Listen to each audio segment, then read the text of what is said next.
Bannange olwaleero njagala kusharinga nammwe mu ngeri y'okunywezaamu obugagga. Kitandika mu ngeri y'okukolamu ensimbi paka lwozi transforminga mu kintu kye bayita obugagga, wealth. Mulabye nnyo, mundabidde nnyo mu nte, mwandabira nnyo mu matooke, mwandabira nnyo mu mmwanyi.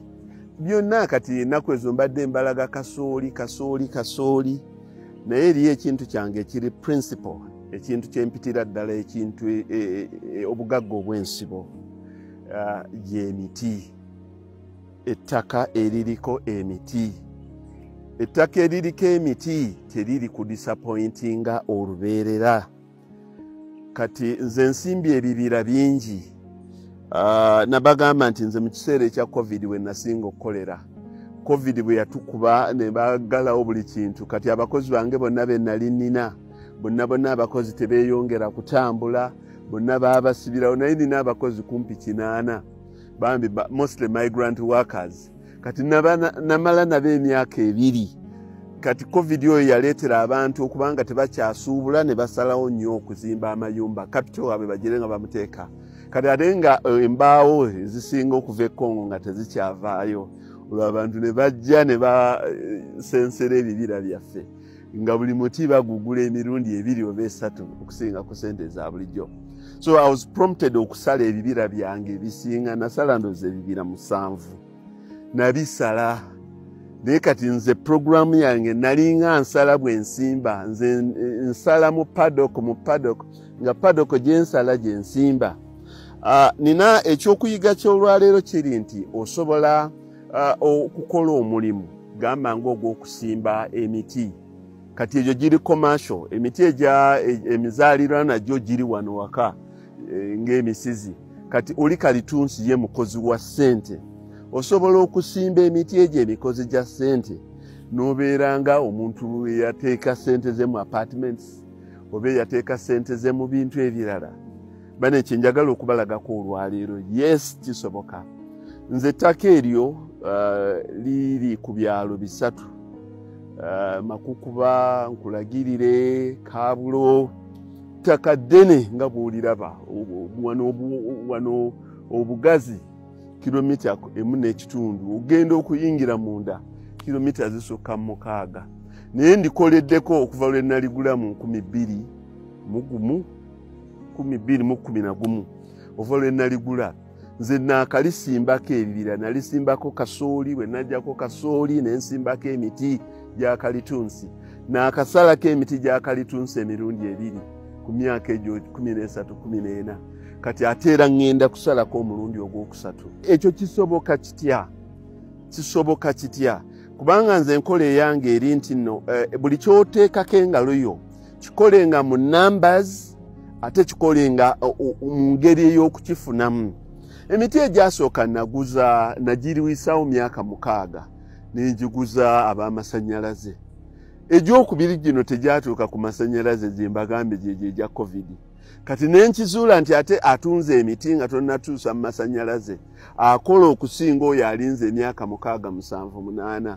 Kuba ku myaka 4 kati gye emiti gye mulaba egyo gye mulabye gya myaka 3.5 gyakayitamu. Bwe gituusiza November, kuba nagisimba November 2022. We tutuusiza November omwaka guno 2024 gijja kuba giwezezza emyaka 4. Nesirowooza nga nja kugituusaayo. Naye nze ekyenjawulo ekindimu nti nno emiti ngisimbira progressively, kubanga nze siteriiyo wiiki oba mwezi gwe sisimbiramu miti. Kati emiti ekyo ekibira okiraba kinene, naye kitambula. Ndowooza ku olwo mu COVID nakisimbira ndowooza emyaka 2.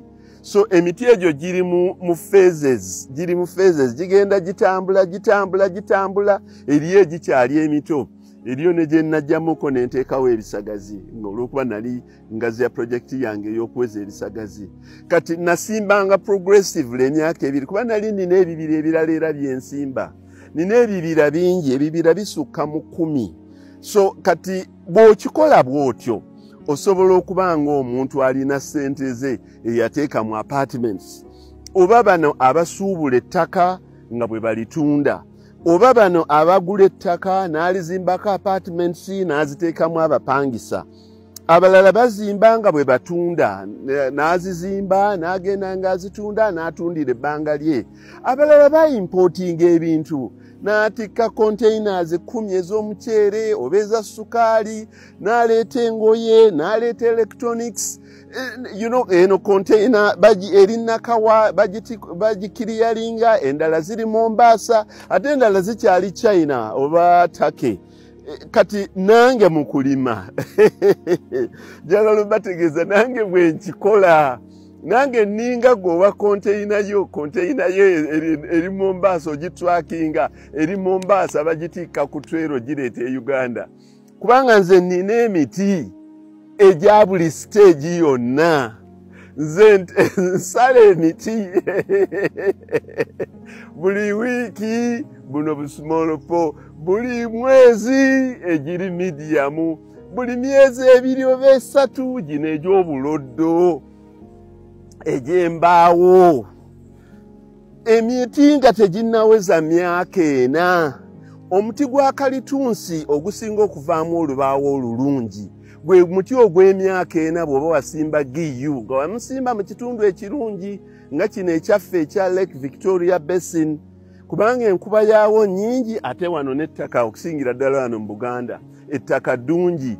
Omuti gwe guweereza emyaka 4 ogiraba nze ngukwatako bwe nti kasita engalo zange ziba tezigumalaayo nga beeyi olonga erinnya, bwe mangumalayo egyo giba 3 kitundu, bwe manguyisizaako ekitundu ekiwalako egyo giri 4, bwe manga engalo zange zirekayo ebbanga ddene nnyo egyo giba 5.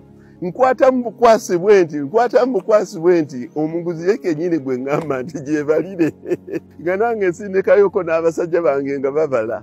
Ekikulu ekiri mu miti tegiri nga bintu birala. Omuntu talambula na kulambula miti egyo, tayingira mu kibira nga tannaba kubeera na ssente, kubanga oyo ozungira mu kibira, ozungira mu kibira kyani olambula nkoko oba bumyu nti buli omwaka alina bw'oba tonguzizza nkoko yo nja genda njugule wali. Ebibira, emiti abantu bakunoonya bunoonya.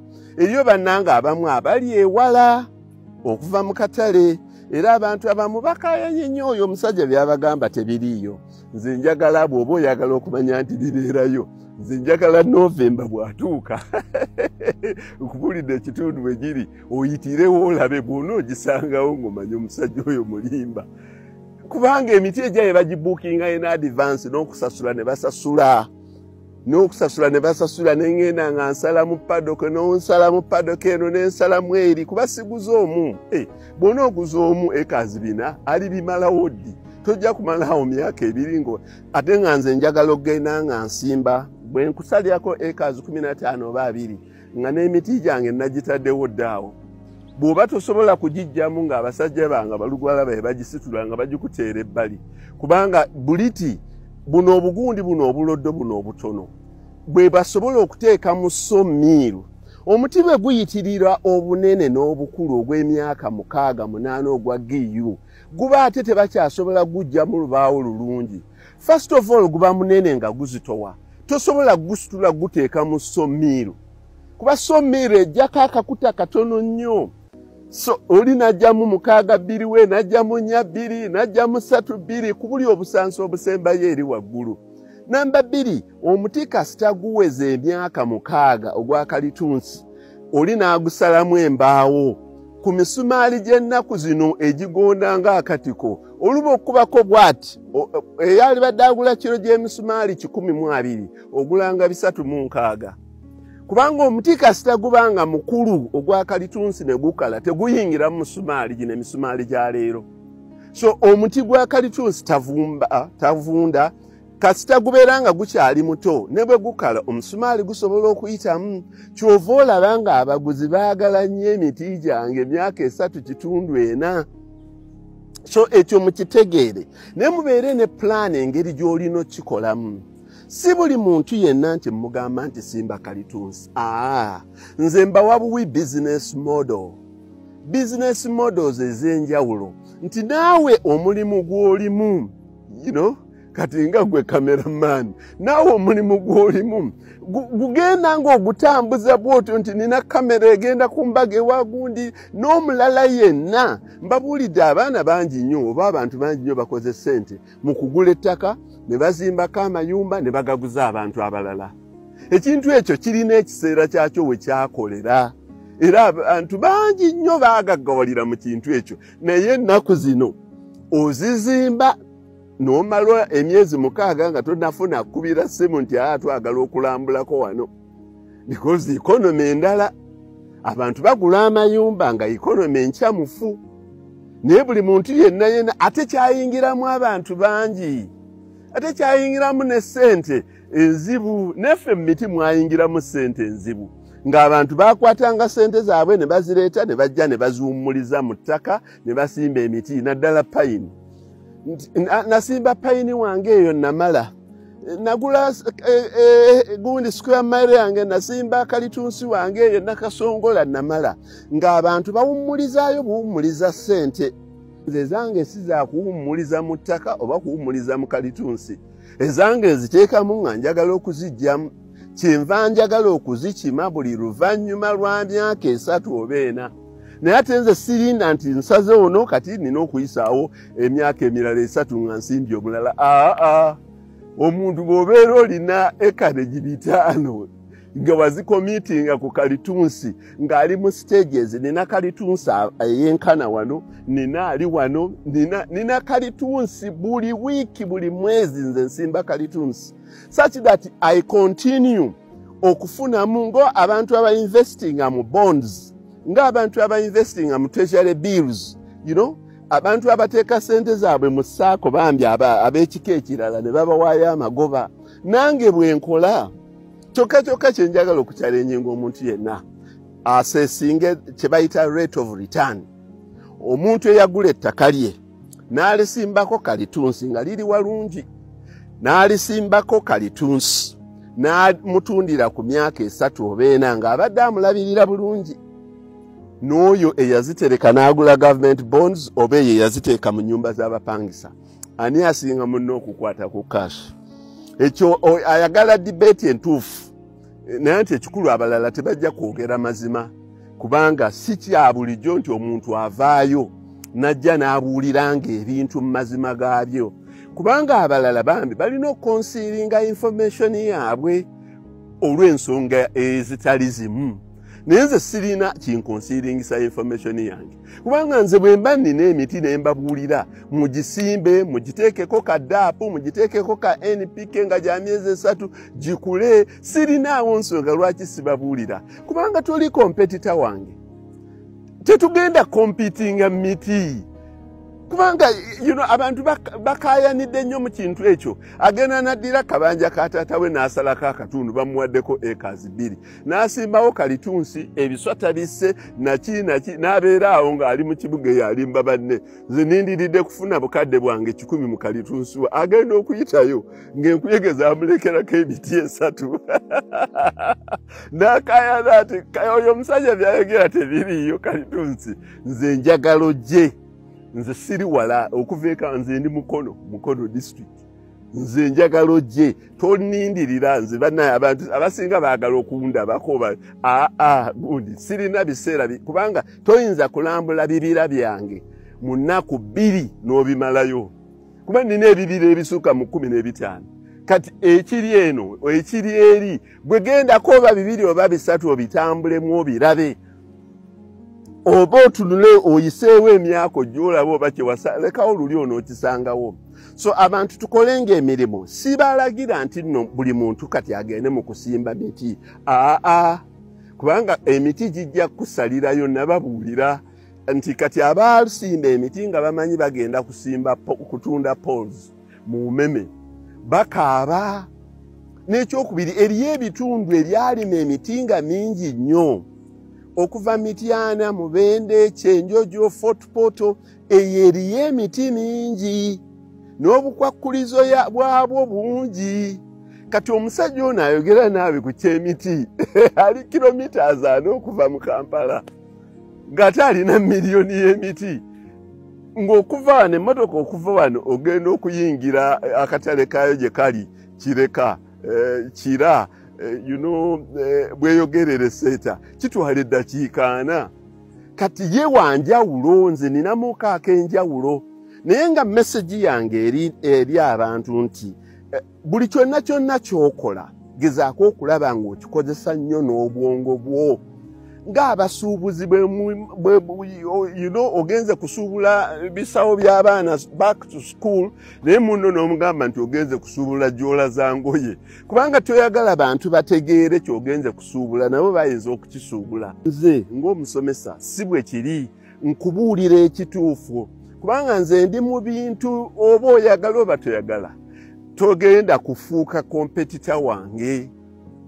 Bwe kutwala ku nte n'enzikulaga nti zize nte ziri awo ne bw'onookola otya amata togenda kubeera kompetita wange kubanga tetugayiwa wamu. Nze abakima amata gange baba gakimye tebagaana abeewuwo kujja kukima geewuwo. Nze emiti gyange bwe mbanga ngisaze nga bagigula tekigaana muntu kugenda kugula miti gya mulala. Kati kino ekyalo n'eggombolola y'ewaffe yonna ejjudde emiti. Ekyenjawulo ekindiko nti bannanga abasinga balina buwugiro.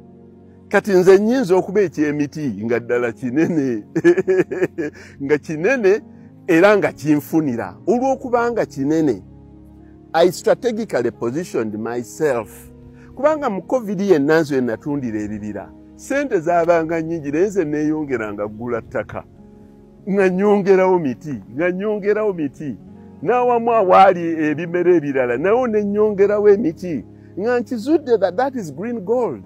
So kati bw'obanga olina ekintu mu bungi ate ng'okikola strategically nkugambye abo abasimba emiti n'agamba egyo gya bukadde bwange yeesiimye ajja kukula akadde we agiteme ekitundu kimutunuulire naye oli asimba emiti mu phases nti abeera ng'anoga rent nze ninga akwata rent wa monthly ninga akwata treasury bills returns eza half a year ninga omuntu eyainvestinga mu government bonds ez'emyaka 5 buli kimu kyonna nkitambuliza mu phases.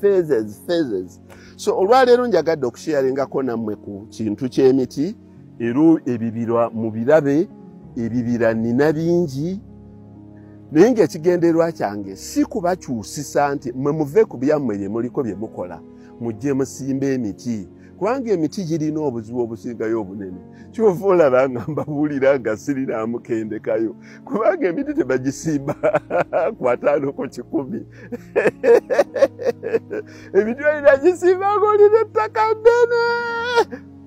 ettaka ddene ettaka naligula bwe nali nina takisi nali nzirinanga nnyingi bwe nzivaamu nze neetandika kugula ttaka nga nkiraba nti bwe naaba nkuze naaba nkyali mulebulebu oyo nentandika ng'oggula ettaka nengula ettaka ly'abantu ettaka eryange naligula abamu ekibalemesezza okukola ebintu bwe bityo ku mataka nga mugalina bwe gaba ettaka nga sikire tolirabamu value nenze ettaka lye nagula nenkwata ssente zange nendiwaayo ettaka nino diyiyiza ekintu ekyamaanyi ennyo okulaba nga nzigyayo ssente n'abalala abatuuzaawo ettaka abasinga mumanyi ekigenda mu maaso ekibba ttaka ekyo ekibba ttaka buli abba ettaka aba ayagala okulyeggyako mangu beeba abalisalasalamu obupuloti mangu nnyo akwatemu ez'amangu adduke. Nze nguze ku bantu abasukka kumpi 3 bambuulire nti bwe yamaliriza ate n'alooka atunda wali. Nze ngula for use nengulawo nendivelopingawo nenkolawo byenjagala okukola nembimaliriza nembiggusa kyekyo bannange.